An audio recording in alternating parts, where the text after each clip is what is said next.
श्रोते नमस्कार. पुरुषोत्तम मंगेश लाड यांच्या स्मृतीस अभिवादन करून प्रसारित करीत आहोत आकाशवाणी मुंबई केंद्राच्या सभागृहात दिनांक 10 मार्च रोजी निमंत्रितांच्या उपस्थितीत आयोजित केलेल्या लाड स्मृती व्याख्यानमालेतील हीरक महोत्सवी व्याख्यानाचा संपादित भाग.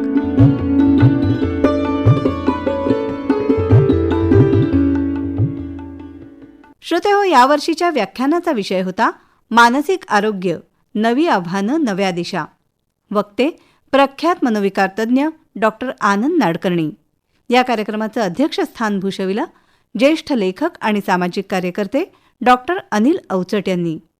श्रोते हो, आकाशवाणीच्या पश्चिम विभागाचे अतिरिक्त महासंचालक नीरज अगरवाल यांच्या हस्ते प्रमुख वक्ते डॉक्टर आनंद नाडकर्णी, अध्यक्ष डॉक्टर अनिल अवचट आणि इतर मान्यवरांचा सत्कार करण्यात आला आणि कार्यक्रमाची सुरुवात झाली. कार्यक्रमाचं सूत्रसंचालन केलं निवेदक दिनेश अडावतकर यांनी.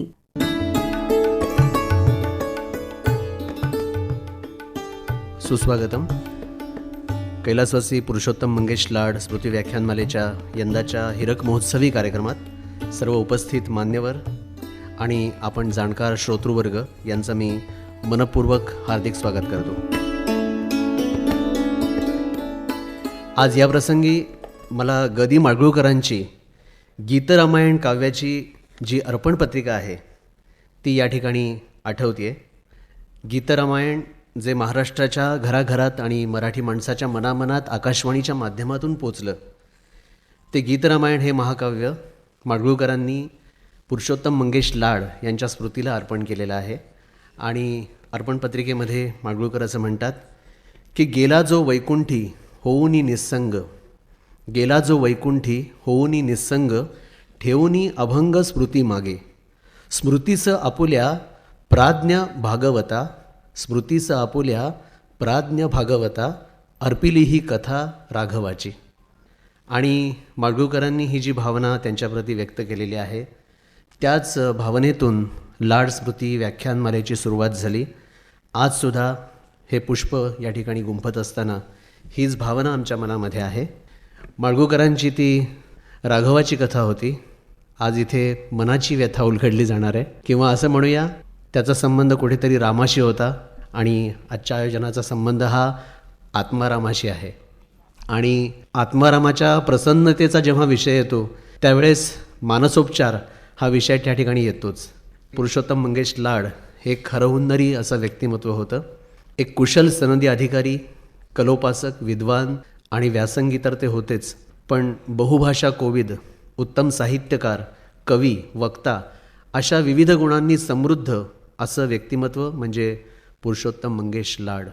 संत तुकाराम आणि भगवान गौतम बुद्ध हे त्यांच्या विशेष आस्थेचे विषय होते. त्या संदर्भात त्यांनी मौलिक असं संशोधन आणि लेखनही करून ठेवलेलं आहे. 29 मार्च 1905 म्हणजे याच महिन्यामध्ये सावंतवाडीला त्यांचा जन्म झाला.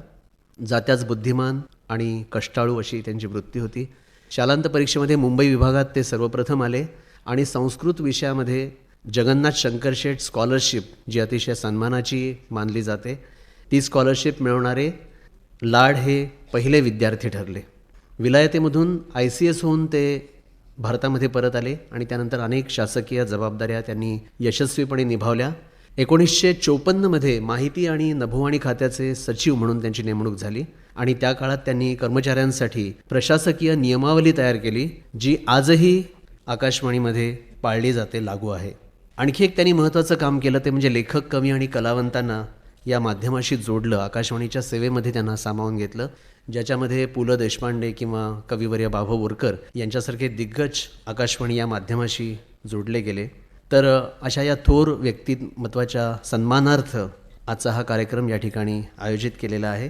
आणि त्यासाठी तितक्याच तोलामोलाची 2 व्यक्तिमत्व आपल्यासमोर उपस्थित आहेत. आपण त्यांना आमंत्रित केलेलं आहे. प्रख्यात मनोविकार तज्ज्ञ डॉक्टर आनंद नाडकर्णी आणि ज्येष्ठ लेखक आणि सामाजिक कार्यकर्ते डॉक्टर अनिल अवचट. आपण सर्वांनी एकदा जोरदार टाळ्यांनी त्यांचं स्वागत करूया. आकाशवाणीचे अतिरिक्त महासंचालक श्रीयुत नीरज अगरवाल यांना मी विनंती करतो की त्यांनी तुळशीचं रोप देऊन आपल्या प्रथेप्रमाणे आपल्या अतिथींचं स्वागत करावं.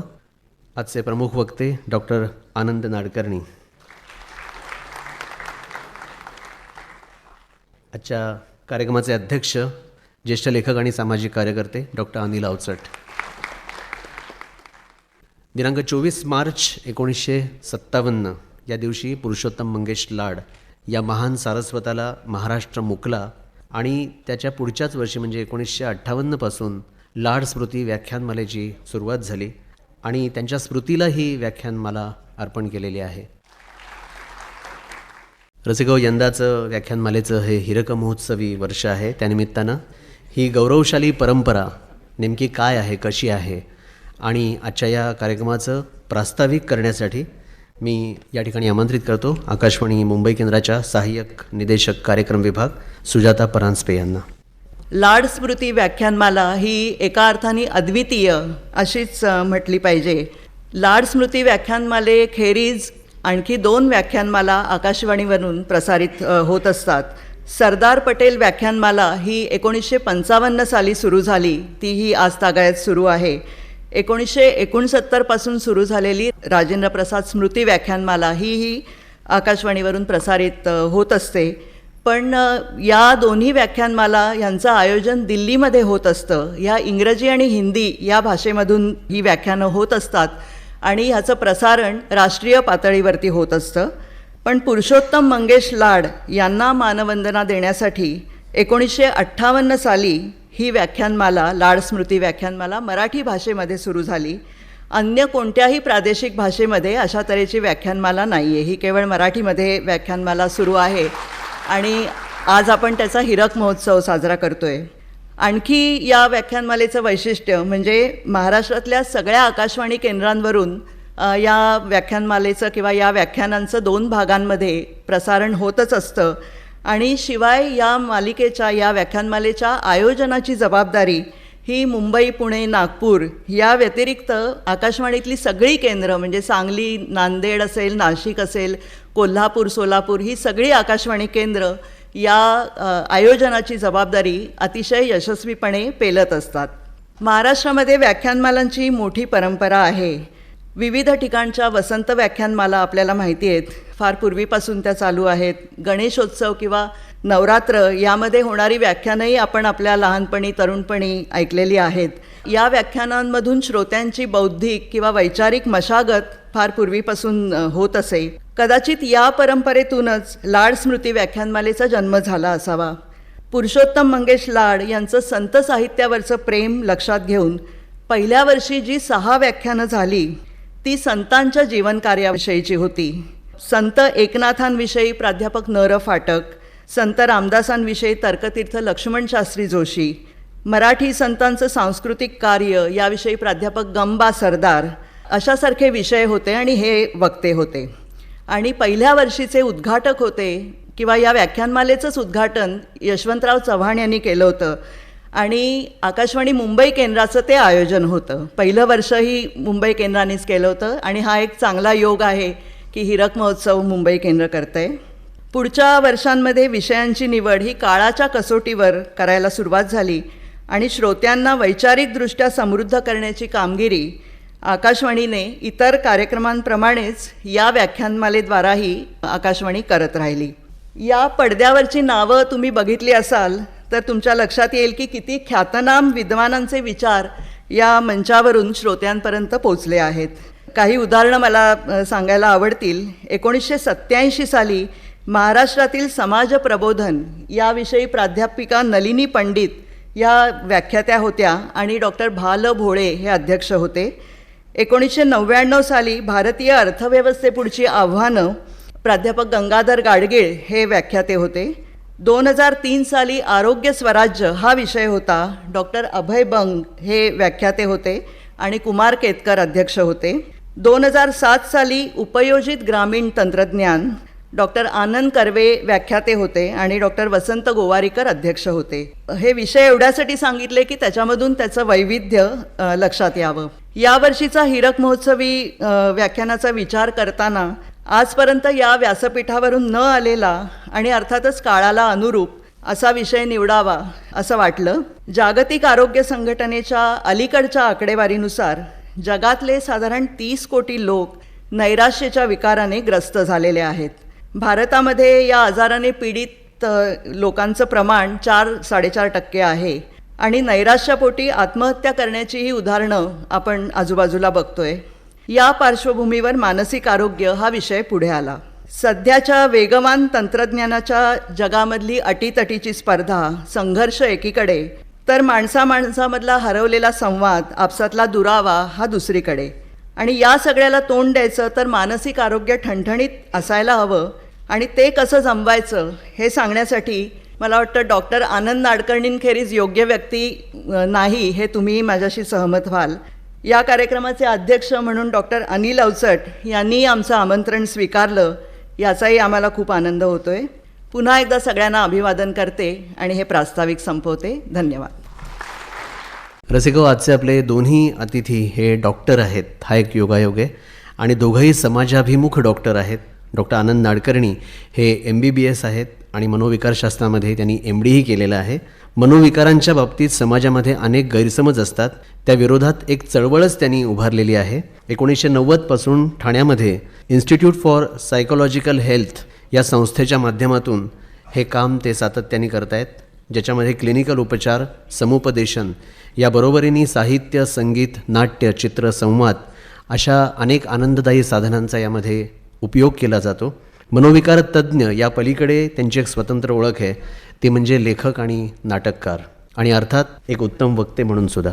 एका सायकियाट्रिस्टची डायरी, मनोविकास, मनोगती, आरोग्याचा अर्थ यासारख्या पुस्तकांबरोबर गेट वेल सून, आम्ही जगतो बेफाम, असेच आम्ही सारे, रंग माझा वेगळा, मयसभा यासारखी नाटकंही त्यांनी लिहिलेली आहेत. गद्दे पंचविशी आणि विषाद योग या त्यांच्या पुस्तकांना राज्य पुरस्कार प्राप्त झाले. आकाशवाणी, दूरदर्शन, इतर अनेक माध्यमं आणि महाराष्ट्राच्या गावोगावी अनेक व्याख्यानमालांमधून व्याख्यानं आणि मुलाखती त्यांनी रंगवलेल्या आहेत. आणखीन एक त्यांची ओळख म्हणजे वेध संमेलन, जे गेली 25 वर्ष सातत्यानं ठाण्यामध्ये आणि महाराष्ट्राच्या इतर भागातही चालू आहे. थोडक्यात म्हणजे आपल्या नावातला आनंद सर्वांना वाटून ते नाव सार्थ करणारे असे डॉक्टर आनंद नाडकर्णी. आपले दुसरे सन्माननीय अतिथी आहेत डॉक्टर अनिल अवचट, सुप्रसिद्ध लेखक, समाजसेवक, चित्रकार, पत्रकार अशा विविध नात्यांनी ते आपल्याला सुपरिचित आहेत. आजच्या कार्यक्रमाचे ते अध्यक्षही आहेत. पुण्यातल्या BJ मेडिकल कॉलेजमधून त्यांनी MBBSची पदवी प्राप्त केली, पण तेव्हापासूनच चळवळीकडे त्यांचा ओढा होता आणि पुढे ती त्यांची एक ओळखसुद्धा बनली, किंबहुना त्यांच्या लेखनाचा हा केंद्रबिंदूही म्हणता येईल. मजूर, दलित, शोषित, भटक्या जमाती, शरीर विक्रय करणाऱ्या आगतिक स्त्रिया अशा अनेक सामाजिक प्रश्नांवरती त्यांनी विपुल लेखन केलेलं आहे.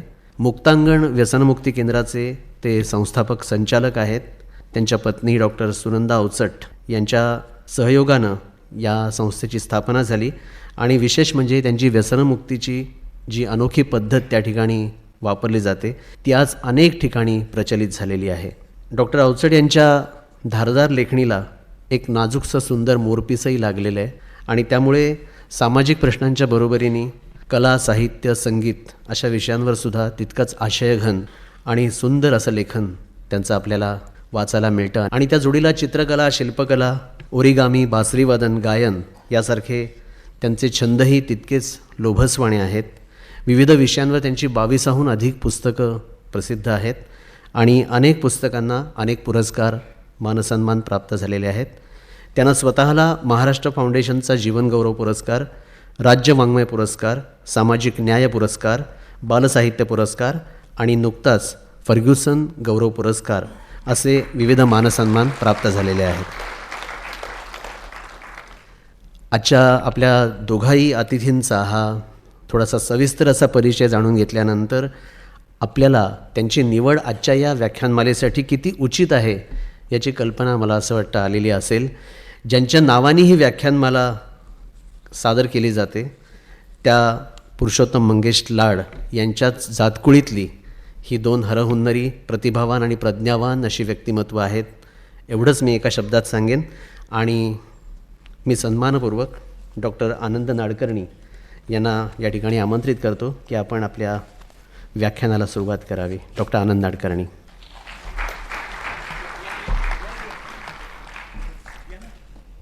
सर्वांना नमस्कार.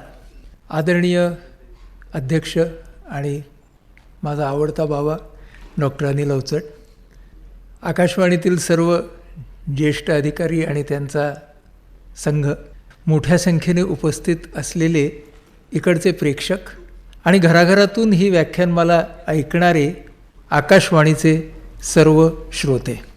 पुरुषोत्तम मंगेश लाड या व्याख्यानमालेतलं हे हीरक महोत्सवी पुष्प आज गुंफताना मला स्वतःला अतिशय आनंद आणि एक प्रकारे नम्र आनंद होत आहे. कारण पूर्वसुरींची यादी इथं आहे. या पूर्वसुरींच्या बरोबर आपल्याला या व्यासपीठावरून आपले विचार मांडायला मिळत आहेत, ही माझ्या दृष्टीनं खास महत्त्वाची गोष्ट आहे. आजचा आपला जो विषय आहे, मानसिक आरोग्य, नवी आव्हानं, नव्या दिशा, हा विषय कसा मांडायचा असा मी जेव्हा विचार करत होतो तेव्हा मला असं एकदम आठवलं की वैद्यकीय शिक्षणाला सुरुवात करून मला खूप सारी वर्ष, 40हून जास्त वर्ष लोटली आहेत. 1976 साली मी GS मेडिकल कॉलेजमध्ये मुंबईच्या प्रवेश केला. तर एका व्यक्तीचा प्रवास आणि मानसिक आरोग्यविषयक एका भूमिकेचा अभ्यास असं आपण एकत्रितपणे जर तुम्हा सर्व श्रोत्यांच्या समोर मांडलं तर काय होईल, कंटाळा जरा कमी येईल. कारण त्याच्यामध्ये गोष्टी असतील आणि त्या गोष्टींच्यामधून आणि त्या अनुभवांच्यामधून मला मानसिक आरोग्याचा अर्थ कसा समजत गेला हे तुमच्यासमोर मी मांडलं की तो आकृतिबंध काय आहे हे आपसुकच तुमच्यासमोर येईल. मराठी माध्यमातला आणि मध्यमवर्गीय घरातला आणि कुटुंबामध्ये पहिल्यांदाच वैद्यकीय करिअरमध्ये आलेला असा मी मुलगा जेव्हा या GS मेडिकल कॉलेजच्या प्राचीन अशा दगडी इमारतीमध्ये आलो तेव्हा पहिल्यांदा मनाला भीतीच वाटली होती. आणि मला तिकडचा पहिला क्षण आठवतो आहे की जी लेक्चर थिएटर्स म्हणतात आमच्याकडे त्यांना, तर त्या थिएटरमध्ये इथे जशा खुर्च्या आहेत तशाच खूप खुर्च्या असतात, लाईन्स असतात. आणि मला उशीर झाला होता म्हणून मी शेवटून असा तो दरवाजावरती होता तिकडून आलो आतमध्ये. आणि पहिल्यांदा मला ती सगळी 150 मुलं बसलेली माझ्या पुढे आणि शिक्षक शिकवत आहेत. तो क्षण मला आपल्याला खूप वेळेला कधी कधी वाटतं की आपण हा क्षण आधी बघितला आहे का कुठेतरी, तसं मला एकदम वाटलं तिथं आल्यावरती. तो मला अजूनही स्मरणात आहे की हा माझा पहिला क्षण की मी वैद्यकीय महाविद्यालयात आलो होतो. पण ज्यानं मला शिकवलं तो एक क्षण असाच लक्षात आहे. पहिल्या वर्षाला MBBSच्या आम्हाला सगळ्यांना शवविच्छेदन असतं, डिसेक्शन, ॲनॅटॉमी, शरीररचनेचं शास्त्र. तर शरीराचे जे वेगवेगळे भाग असतात तर एका भागावरती 4 विद्यार्थ्यांचा गट त्यांना ते डिसेक्शनसाठी देतात. आणि मग हात, पाय, पोट प्रत्येक भागावरती 4 विद्यार्थी डिसेक्शन करत असतात. असं माझाही 4 जणांचा ग्रुप होता. तर सहसा या 4 जणांची विभागणी अशी असते की त्यातला एक जण हा पुढे सर्जन होणार असतो असं त्याने पहिल्या MBBSलाच ठरवलेलं असतं. तो डायरेक्ट तिकडे डिसेक्शनला जातो. दुसरा जो असतो त्याने पुस्तक हातात धरलेलं असतं, मग तो सांगतो आणि हा करतो. तिसरा जो असतो तो फक्त बघत असतो की हे काय करतायत. आणि चौथा जो असतो तो महत्त्वाचं काही आलं तरच बघत असतो, नाहीतर त्या डिसेक्शन हॉलमध्ये खूप इतर इंटरेस्टिंग गोष्टी असतात तिथे तो बघत असतो. मी अर्थातच हा चौथा होतो. तर जो आमचा सर्जन होणारा मित्र आहे तो असा एक 2-3 महिने लोटले होते आणि तो सफाईने डिसेक्शन करत होता. तर त्याच्या पाठीवरती असं कोणीतरी थोपटलं, त्याने पाठी बघितलं तर आमचे ॲनाटॉमीचे सर डॉक्टर ML कोठारी तर ते तिकडे होते. आणि ते त्याला म्हणाले, माय बॉय, डेलिकेटली माय बॉय, जरा नाजूकपणे रे पोरा, जरा नाजूकपणे.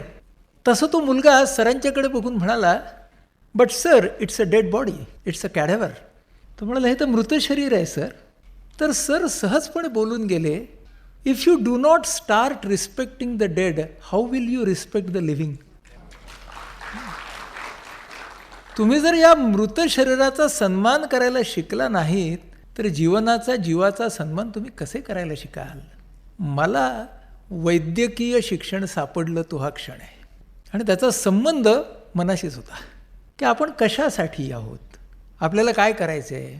तोपर्यंत आमच्या GS मेडिकल कॉलेजमध्ये हुशार मुलांचं आमचं कॉलेज असल्यामुळे सगळेजण मार्क्सिस्ट होते.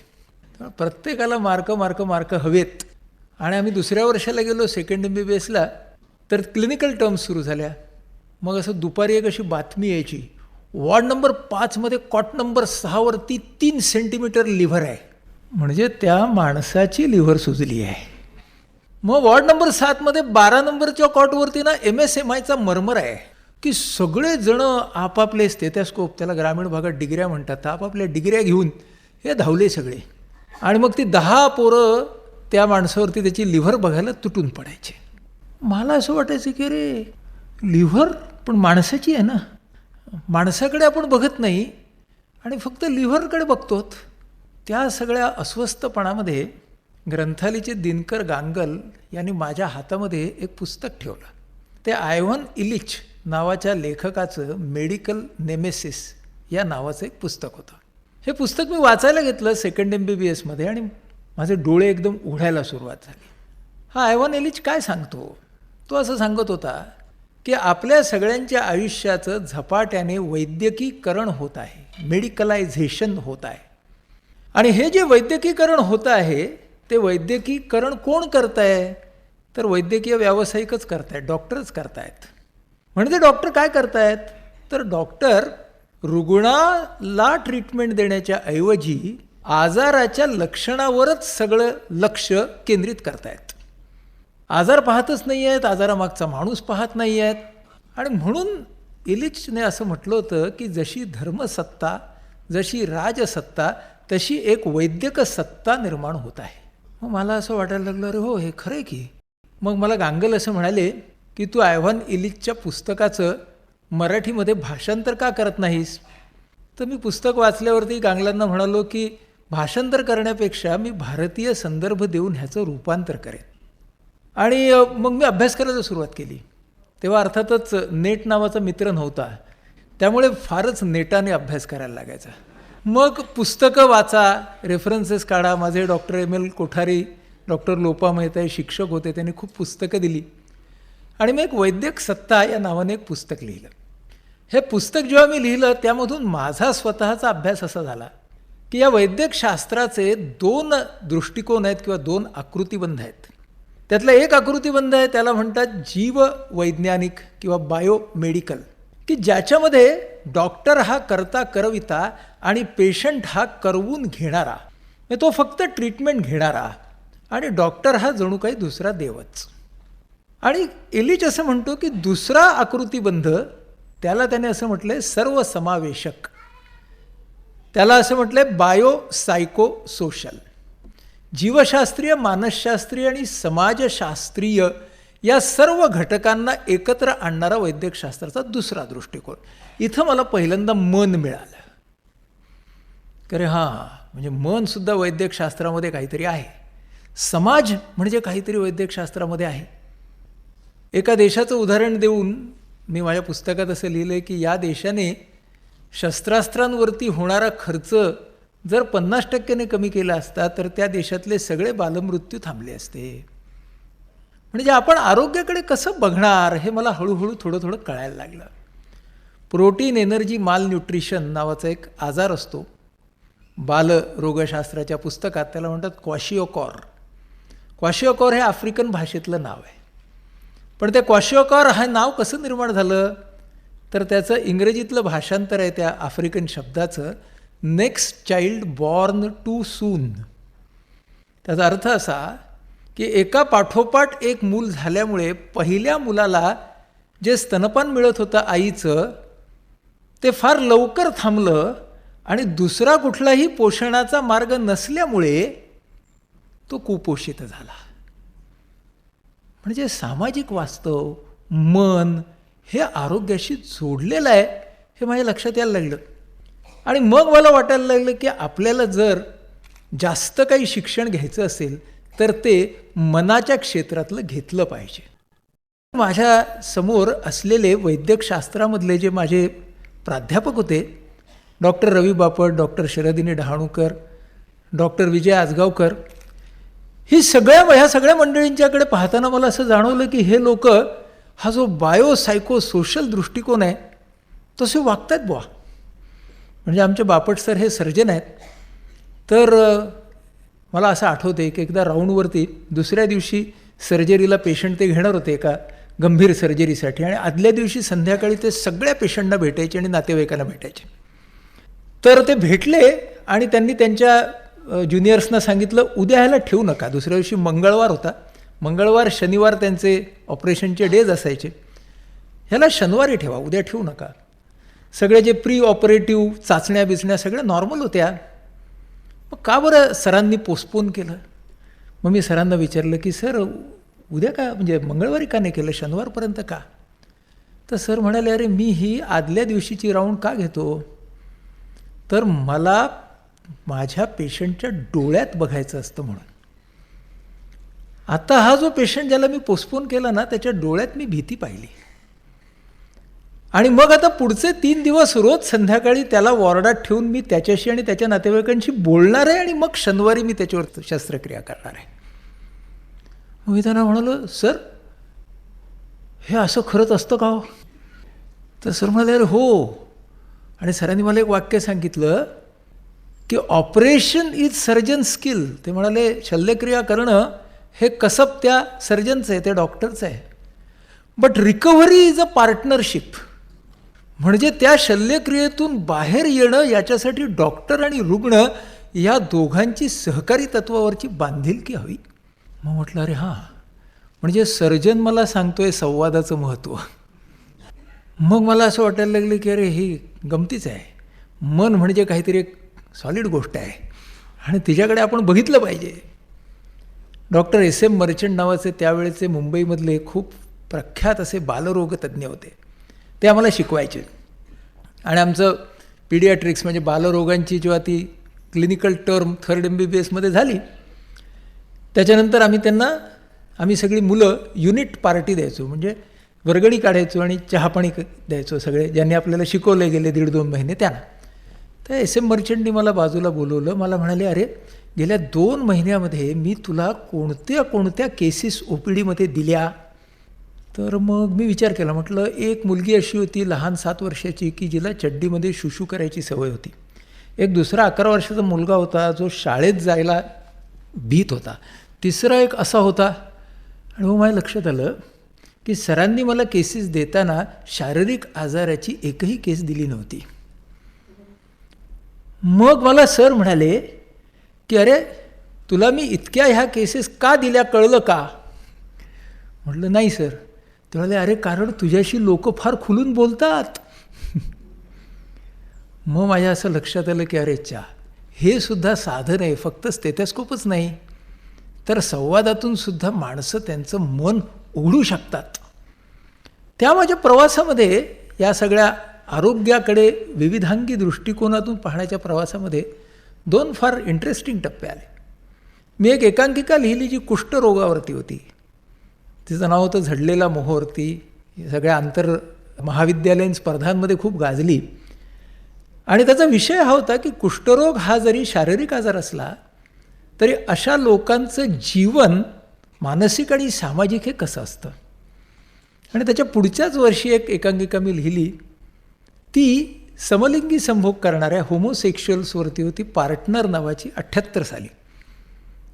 आणि या दोन्ही एकांकिका लोकांना आवडल्या. मग त्या एकांकिकेच्या निमित्ताने मी आमच्या सायकियाट्री डिपार्टमेंटमध्ये पहिल्यांदा गेलो.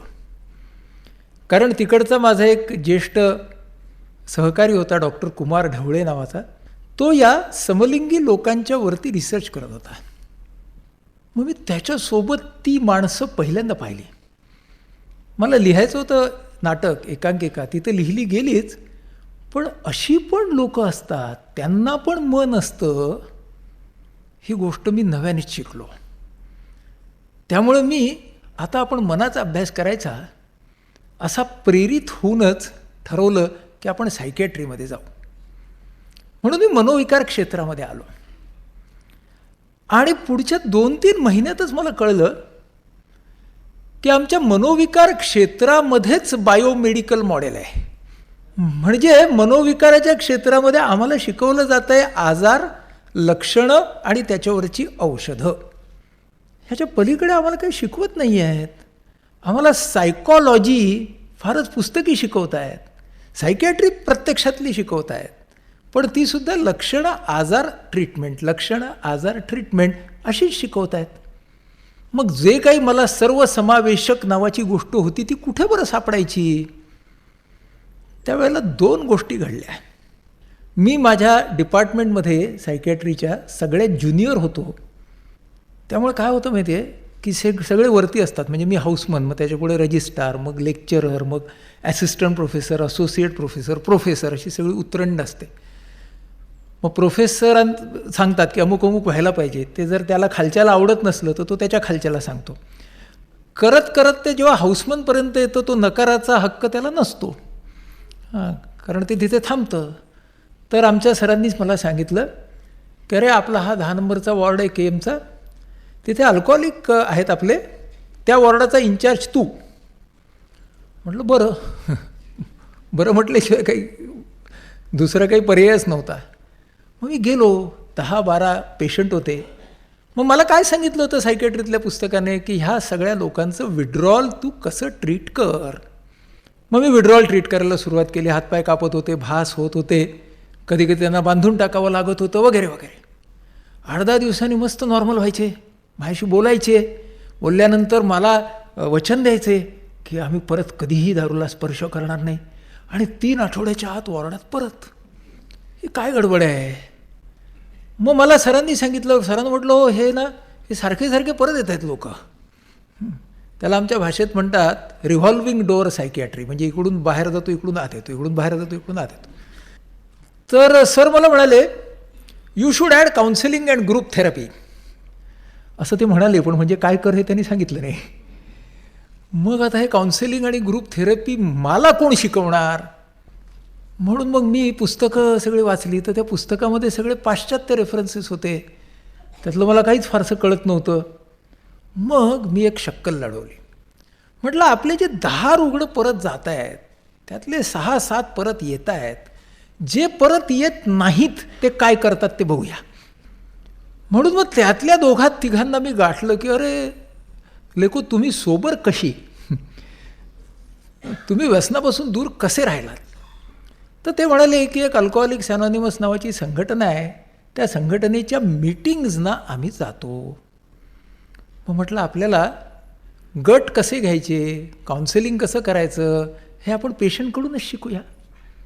मग मी त्यांच्यासोबत, आमचा एक पेशंट होता त्याच्या स्कूटरवरती बसून मी या मुंबईतल्या या AA सगळ्या मीटिंग्स करायला सुरुवात केली. आणि त्या मीटिंगच्या नंतर ही सगळी मंडळी चहा पीत बसायची, त्यांच्याबरोबर गप्पा मारायला सुरुवात केली. आणि मग ते सगळे माझे शिक्षक झाले. मला अल्कोहोलिझम हा आजार काय आहे मद्यपाशाचा, त्याचा व्यक्तीवर, त्याचा कुटुंबावर, समाजावर, छोट्या छोट्या मुलांवर काय परिणाम होतो ते कळलं. आणि माझी व्याख्या होती ना पुस्तकातली आधीची की डिपेंडन्स म्हणजे काय, physical dependence, psychological dependence, tolerance, ठॉक ठॉक ठॉक मोठे शब्द होते. मग मला माझ्या एका पेशंटने सांगितलं अरे अल्कोहोलिक कोण, ज्याला बाटलीचं झाकण फक्त उघडता येतं आणि बंद करता येत नाही तो अल्कोहोलिक. म्हणजे मला पेशंटच शिकवत होते आजार काय आहे. मग ह्याच्यातून माझ्या असं लक्षात आलं की अरे आपण आता वाचूया, आपण पाहूया आणि जे पाहिलेलं आहे ते मांडूया. म्हणून मी KEMमध्ये ही ग्रुप थेरपी सुरू केली 82 साली. मग पेशंट यायला लागले, त्यांना आवडायला लागलं. तोपर्यंत मी व्याख्यानं किंवा वक्तृत्व स्पर्धा, वादविवाद स्पर्धा असं सगळं बोलत होतो. ते सगळं टिपिकल भाषणं, म्हणजे बक्षिसं मिळवण्यासाठीची भाषणं होती. पण आता साक्षात लोकांच्या समोर आपल्याला त्यांना तिथं ते आले पाहिजेत, परत त्यांना काहीतरी नवीन मिळालं पाहिजे. म्हणून मी ती गटोपचार पद्धती सुरू केली. लोक यायला लागले आणि थोडे थोडे सुधारायला पण लागले. अरे वा काहीतरी होतं आहे आपल्या हातून. मग नातेवाईकांचा गट सुरू केला. होता होता 83 साली गर्द नावाची एक वस्तू मुंबईच्या बाजारात अचानक नव्याने उपलब्ध झाली, ब्राऊन शुगर. आणि आमच्या OPDमध्ये हे रुग्ण लोंढ्याने यायला लागले अचानकपणे. मग सर मला म्हणाले, आमचे डॉक्टर LP शहा त्यांचं नाव, तर ते मला म्हणाले की अरे अल्कोहोलचं तू बघत होतास ना, आता ड्रगचं पण तूच बघ. म्हणजे क्वालिफिकेशन तेवढंच होतं की आधी हा व्यसनातलंही बघतोय, पण हे सगळं नवीन होतं. तोपर्यंत अल्कोहोलचं काय असतं मला माहिती झालं होतं, पण हे ब्राऊन शुगर अगदीच नवीन. मग परत काय करायचं, आपल्या रुग्णांच्या बरोबर फिरायचं, त्यांच्या कुटुंबाकडे जायचं. जाता जाता माझ्या लक्षात आलं की अरे अनेक लोक असे आहेत, अनेक मुलं अशी आहेत की ज्यांना भीषणताच माहीत नाही ते काय घेतायत ह्याची. त्या काळामध्ये माध्यमं काही आजसारखी नव्हती. काय करता येईल मला, म्हणून मी एक स्लाईड शो तयार केला. त्या स्लाईड शोसाठी माझ्याकडे कॅमेरा कुठे होता, पण सगळ्या हॉस्पिटलमध्ये फोटोग्राफी डिपार्टमेंट असतं, ते सर्जरीचे वगैरे फोटो काढतात. तर तो फोटोग्राफर मेस्त्री म्हणून होते, माझे ओळखीचे होते. त्यांना म्हटलं रोलचे पैसे मी टाकतो, पुढचं सगळं मला करून द्या. त्याने मला करून दिलं. मी एक स्लाईड शो तयार केला. माझ्या एका कुटुंबातल्या मित्रांनी त्यांनी मला एक स्लाईड प्रोजेक्टर आणि स्क्रीन दिला आणि म्हटलं आता काय करायचं, आता मुंबईत जिथे बोलवतील तिकडे जायचं. पुढच्या 2 वर्षामध्ये मी साधारण 750 ठिकाणी माझा स्लाईड शो दाखवला. जिथे बोलवतील तिकडे, कुठल्याही समारंभात, कुठल्याही चाळीमध्ये, कुठल्याही वस्तीमध्ये माझं शिक्षण झालं. समाज काय आहे, माणसं काय आहेत, हे मला फक्त सायकॅट्रीच्या ओपीडीत बसून कधीच कळलं नसतं. मला आठवतं आहे की मी ज्या वेळेला सफाई कामगारांच्या वस्तीत गेलो इथे महालक्ष्मीला, आणि तेव्हा या सगळ्या व्यसनाधीनतेवरती बोललो, तेव्हा एक जण त्यातला म्हणाला की हो तुम्ही त्या मॅनहोलमध्ये खाली उतरून दाखवा, तो वास 10 सेकंद घ्या आणि मग आम्हाला सांगा दारू पिऊ नका म्हणून. ते वास्तव मी पाहिलं. पण त्याच्याबरोबर मला असाही एक सफाई कामगार मिळाला की जो ह्यात असूनसुद्धा तुकाराम आणि रामदास गात होता आणि अजिबात व्यसनाला हातही लावत नव्हता. मग ह्या दोघांच्यामधला फरक काय, हे मी स्वतःलाच विचारायला लागलो. हे माझं शिक्षण व्हायला लागलं की अरे फक्त शरीर नाही, शरीराबरोबर मन आहे, मनाबरोबर समाज आहे. त्याला अजून एक आयाम मिळाला. तो माझे गुरु डॉक्टर विजय आजगावकर यांनी त्या काळामध्ये ज्या लहान मुलांना डायबिटीस झाला आहे अशा मुलांच्या बरोबर मला त्या कामामध्ये ओढलं. ही जी छोटी मुलं, त्यांना टाईप 1 डायबिटीस म्हणतात, त्यांना तो इन्शुलिन डिपेंडंट असतो, म्हणजे त्यांना इन्शुलिन घ्यावंच लागतं. अशा एका मुलीच्या घरी घेऊन गेले सर मला. तोपर्यंत मी म्हटलं डायबिटीस हा तर शारीरिक आजार आहे. तर ते म्हणाले अरे पण ही मुलगी जी आहे ही इंजेक्शन घ्यायला इतकी रडते, बळजबरीने इंजेक्शन दिलं, सगळं डाएट बिएट तिला दिलं, तरीसुद्धा हिची ब्लड शुगर काही उतरतच नाही. तर सगळेजण म्हणत आहेत की हे आता इमोशनल आहे, तर तू बघ. मग मी त्या मुलीशी दोस्ती केली, मी तिचा काका झालो. आणि मग सरांनी माझ्यापर्यंत असे बरेच पुतणी पोचवायला सुरुवात केली. त्या सगळ्यांनी मला शिकवलं. म्हणजे ती पोरं माझ्यासमोर आली आणि पहिलाच एक जण म्हणाला की म्हणे हा देव नावाचा जो कोणी आहे ना तो भयंकर पार्शल आहे. म्हटलं का रे बाबा. तर म्हणे मोठ्यांच्या डायबिटीसला गोळ्या आणि छोट्यांच्या डायबिटीसला इंजेक्शन, हा काय न्याय झाला का. मग आता आम्हाला इंजेक्शन का घ्यायला लागतं हा त्यांचा महत्त्वाचा प्रश्न होता. पण त्यांना समजून सांगायला पाहिजे की इंजेक्शन का घ्यावं लागतं. मग कसं सांगायचं. मग मी म्हटलं की अरे काय असतं माहिती आहे का, ते जे पँक्रियास स्वादुपिंड असतं ना त्याच्यामधून ते इन्शुलिन येतं. तर मोठ्या माणसांचा डायबिटीस कसा आहे की इंजिन आहे, पेट्रोल आहे, पण इंजिन सुरू होत नाही आहे, धक्का मारली की इंजिन चालू होईल आणि गाडी पुढे जाईल. तर मोठ्या माणसांचा डायबिटीस तसा आहे. तर गोळ्या धक्का मारतात, इंजिन सुरू होतं, गाडी पुढे जाते. आणि तुमचा डायबिटीस असा आहे की इंजिन मस्त आहे, गाडी मस्त आहे, पण पेट्रोलच नाही आहे. म्हणून तुम्हाला इन्शुलिन घ्यायला लागतं, कारण इन्शुलिन पेट्रोल आहे. मला वाटलं मी भयंकर इंटेलिजंट आन्सर दिलेलं आहे. तर ती पोरं माझ्याकडे बघून म्हणाली अहो पण द्यायचं असेल पेट्रोल तर पोटात द्या ना, इंजेक्शन कशाला. मग मला परत त्यांना सांगायला लागलं की अरे पोटाच्या मार्गे इन्शुलिन दिलं तर काय होतं, मग ते ॲसिडिटी अमुक सगळं सोप्या शब्दात. मग म्हणाले इंट्रामस्क्युलर का नाही, मग ह्या त्वचेच्या खालीच का द्यायचं. प्रत्येक गोष्ट मला पहिल्यांदा तेव्हा कळलं की नॉलेज इज पॉवर. तुम्ही लोकांना त्यांच्या भाषेत काय आहे ते समजून सांगा, वागणं बदलतं. हळूहळू ते पोरं आमची सगळी, त्यांचे आईबाबा, ह्या सगळ्यांच्या बरोबर मी हे सगळे ग्रुप घ्यायला लागलो. त्या काळामधल्या अनेक रोल मॉडेल्सना आम्ही त्यांना भेटवलं. माझं शिक्षण असं झालं की ही जी मुलगी, तिचा 6 ते 9 महिने आमच्या ह्या सगळ्या ॲक्टिव्हिटीज चालू झाल्यानंतर काहीही न करता तिचा इन्शुलिनचा डोस 40% कमी आला आणि ती उत्साही झाली. आज सांगायला आनंद वाटतो की ही मुलगी आज ऑस्ट्रेलियामध्ये डायबेटॉलॉजिस्ट म्हणून काम करते. आणि आमची संस्था जी आज जुएनएल डायबेटिक फाउंडेशन मुंबईमध्ये कार्यरत आहे, इतरही अनेक शहरांमध्ये आहे, आणि आमचे ट्रस्टीसुद्धा आमची त्यावेळची मुलं आहेत. मग ह्याच्यातून मला कळलं की अरे आरोग्य म्हणजे फक्त शरीर नाही, शरीर मन समाज. आणि जेव्हा तुम्ही एकत्रित होता, एकत्रित येता, त्यावेळेला काहीतरी घडतं की जे स्वास्थ्याकडे नेतं. मग हे करता करता माझं MD संपलं. मग MD संपल्यावरती माझ्या लक्षात आलं की अरे आता आपल्याला पुढं जायचं आहे, काय करायचं, मानसिक आरोग्य म्हणायचं कशाला. मग ह्या सगळ्या अनुभवांनी माझ्या डोक्यामध्ये एक गोष्ट स्पष्ट केली. ती गोष्ट अशी की मानसिक आरोग्य म्हणजे फक्त मानसिक विकार नव्हेत. मानसिक आरोग्य ही खूप मोठी गोष्ट आहे.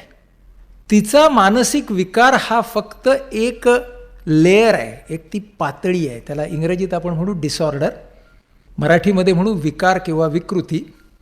त्याच्याही जवळचा आणि त्याहीपेक्षा खूप मोठा असा लेयर आहे डिस्ट्रेस, विसंवाद, तणाव. विसंवाद आणि तणाव हा इतका जास्त आहे की त्याला वेळीच आवर नाही घातला तर त्यातल्या अनेक गोष्टींचं रूपांतर हे विकारामध्ये होऊ शकतं.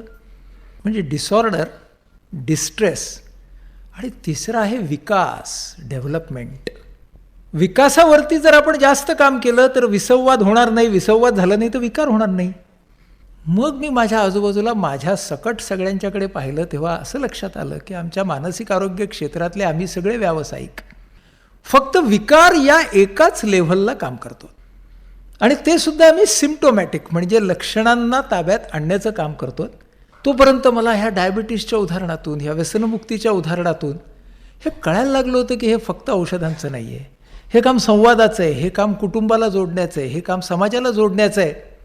म्हणून मग मी त्यावेळेलाच म्हणजे हे सगळं सुरू होतानाच मी माझं एक स्वप्न लिहिलं. ते स्वप्न असं होतं की या डिसऑर्डर, डिस्ट्रेस आणि डेव्हलपमेंट म्हणजे विकार, विसंवाद आणि विकास, ह्या तिन्ही गोष्टींवरती मला काम करायचं आहे. आणि ते कशासाठी करायचं आहे तर एक चौथा डी, त्याला म्हणतात डी स्टिग्मटायझेशन. म्हणजेच स्टिग्मा ह्याचा अर्थ कलंक, की मानसिक आरोग्य आणि समाज ह्यांच्यामध्ये अज्ञान, अंधश्रद्धा, गैरसमजुती ह्यांची खूप मोठी दरी आहे. ती दरी काय? कारण मानसिक आरोग्याची व्याख्याच मुळी विकारापुरती मर्यादित ठेवली आहे. तर त्या व्याख्येतून दूर काढणाऱ्या सेवा, उपक्रम आपण जोपर्यंत समाजाला देत नाही तोपर्यंत ही दरी, हा कलंक काही मिटणार नाही. आणि त्यावेळी मी पेपरामध्ये एका पेपरवरती लिहून काढलं एका रात्री बसून, मला अशी संस्था तयार करायची की जे हे करेल. हे लिहून काढलं. हॉस्टेलमधून शनिवार रविवारी घरी गेलो, MD करत होतो तेव्हा, आणि वडिलांना मी माझं स्वप्न दाखवलं. तर वडिलांनी ते वाचलं माझ्या, आणि वडील म्हणाले, अरे खूप छान आहे, मी माझ्या टाईपरायटरवरती तुला टाईप करून देतो. तो माझ्या वडिलांनी माझ्या स्वप्नाला दिलेला आशीर्वाद होता. आणि त्या स्वप्नामध्ये समहाऊ तेच नाव IPH, की ते मी स्वप्न लिहिलं की अशी माझी संस्था असेल. त्यानंतर 8 वर्षांनी ते प्रत्यक्षामध्ये आलं, 23 मार्चलाच, 23 मार्च 1990ला. पण तोपर्यंत ही सगळी जेव्हा अशी मांडणी डोक्यामध्ये यायला लागली की आपल्याला असं करायचं आहे, मग आपल्यासारखे समविचारी माणसं निवडा. मग ती हळूहळू जोडायला लागली, यायला लागली. त्या काळामध्ये त्या गर्दच्या माझ्या कामानंतर एक खूप चांगली गोष्ट घडली की आजचे आपले अध्यक्ष डॉक्टर अनिल अवचट ते माझ्या जीवनात आले.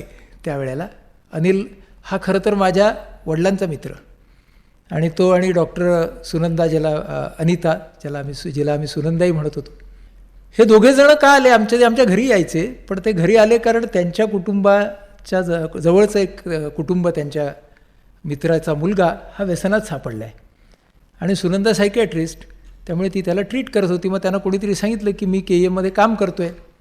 अनिल, सुनंदा माझ्या ठाण्याच्या घरी आले. तेव्हापासून मग अनिलला मी सांगितलं काय काय करत होतो. मग तो माझ्याबरोबर राहिला KEMला. मग त्याच्यातून गर्द नावाची मालिका त्याने महाराष्ट्र टाइम्समध्ये लिहिली, ती पु ल देशपांडे आणि सुनीताबाईंनी वाचली. मग मुक्तांगणची कल्पना निघाली, आणि मग त्यांच्या मदतीने आमचं मुक्तांगण हे ऑगस्ट 1986मध्ये सुरू झालं. श्रोतेहो, आकाशवाणी मुंबईच्या सभागृहात निमंत्रितांच्या उपस्थितीत संपन्न झालेल्या हीरक महोत्सवी लाड स्मृती व्याख्यानमालेतल्या डॉक्टर आनंद नाडकर्णी यांच्या व्याख्यानाचा उर्वरित भाग आणि डॉक्टर अनिल अवचट यांच्या अध्यक्षीय भाषणाचा संपादित भाग प्रसारित होईल महाराष्ट्रातल्या सर्व आकाशवाणी केंद्रांवरून. नमस्कार.